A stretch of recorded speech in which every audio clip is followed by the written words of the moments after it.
সালাম দেন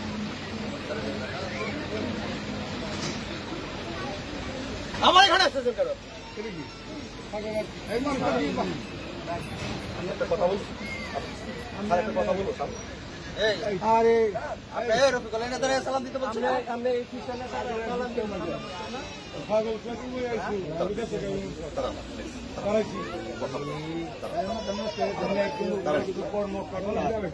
হুকুম দাম নে মানতেছেন না এটা তো আপনি বলেন কি বলবেন আমরা সমাজ রেপ কলসিত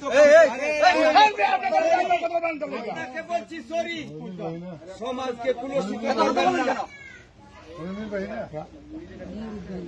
আপনারা তো জানার দরকার নাই আপনি উনার কমনে চলেন উনি জানলো জানাই